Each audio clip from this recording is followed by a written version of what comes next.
ಸ್ನೇಹಿತರೆ ನಮಸ್ತೆ.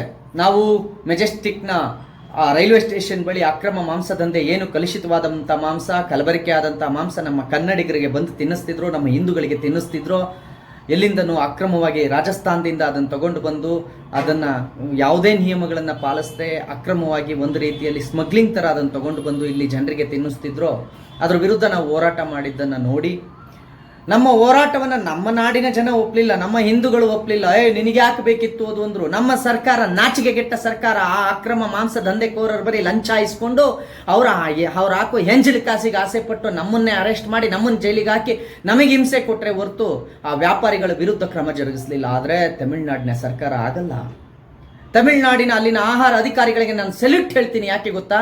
ಈ ವಿಡಿಯೋನ ಒಂದ್ಸಲ ನೋಡಿ.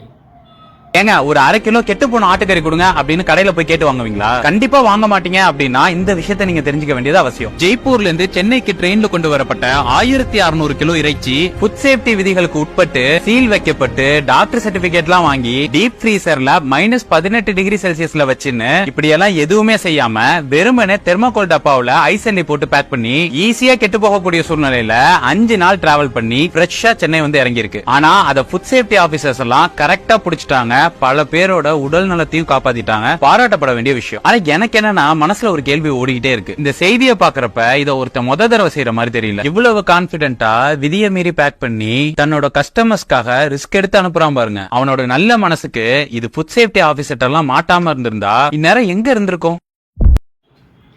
ನೋಡಿದ್ರಲ್ವ ಸ್ನೇಹಿತರೆ, ನಿಜಕ್ಕೂ ತಮಿಳುನಾಡಿನ ಸರ್ಕಾರ ಮತ್ತು ಅಲ್ಲಿಯ ಆಹಾರ ಅಧಿಕಾರಿಗಳಿಗೆ ನನ್ನದೊಂದು ಬಿಗ್ ಸೆಲ್ಯೂಟ್. ನನ್ನ ತಮಿಳುನಾಡಿನ ಜನತೆ ಯಾವುದೇ ಕಾರಣಕ್ಕೂ ಇಂಥ ಕಲುಷಿತವಾದಂಥ, ಕಲಬೆರಕೆ ಆದಂತಹ, ಈ ಗುಣಮಟ್ಟವಿಲ್ಲದ, ತಿನ್ನಲಿಕ್ಕೆ ಯೋಗ್ಯವಿಲ್ಲದ ಈ ಮಾಂಸವನ್ನು ತಿನ್ನಬಾರ್ದು ಅಂತ ಹೇಳಿ ಅಲ್ಲಿಯ ಆಹಾರ ಇಲಾಖೆಯ ಅಧಿಕಾರಿಗಳು ತೆಗೆದುಕೊಂಡ ಕ್ರಮ ಇದೆಯಲ್ಲ, ನಿಜಕ್ಕೂ ನಾನು ಅವರಿಗೊಂದು ಗೌರವವನ್ನು ಸಲ್ಲಿಸ್ತೇನೆ.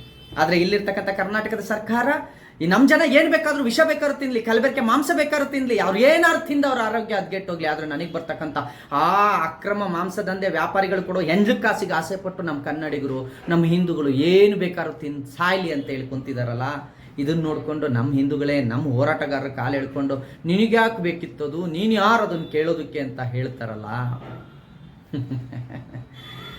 ಭಾರತ ಮತ್ತು ಕರ್ನಾಟಕ, ಧರ್ಮ ಮತ್ತು ಭಾಷೆ ಇವೆಲ್ಲವೂ ಕೂಡ ನಮ್ಮ ಜನ್ಮಸಿದ್ಧ ಹಕ್ಕು.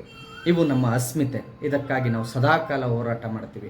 ಹಿಂದೂಗಳು ನಮ್ಮನ್ನು ಬೈದರೂ ಸರಿ, ನಾವು ಹಿಂದೂಗಳಿಗಾಗಿ ಹೋರಾಟ ಮಾಡ್ತೀವಿ. ಕನ್ನಡಿಗರು ನಮ್ಮ ಕಾಲೆಳೆದರೂ ಸರಿ, ಕನ್ನಡಿಗರ ವಿಚಾರದಲ್ಲಿ, ಕನ್ನಡದ ವಿಚಾರದಲ್ಲಿ ನಾವು ಹೋರಾಟ ಮಾಡ್ತೀವಿ. ನಾವು ಸದಾಕಾಲ, ನಾವು ಯಾವಾಗಲೂ ಕೂಡ ಧರ್ಮ ಮತ್ತು ರಾಷ್ಟ್ರ ಮತ್ತು ಭಾಷೆಗಾಗಿ ನಮ್ಮ ಜೀವನವನ್ನು ಮುಡಿಪಾಗಿಟ್ಟಿದ್ದೀವಿ.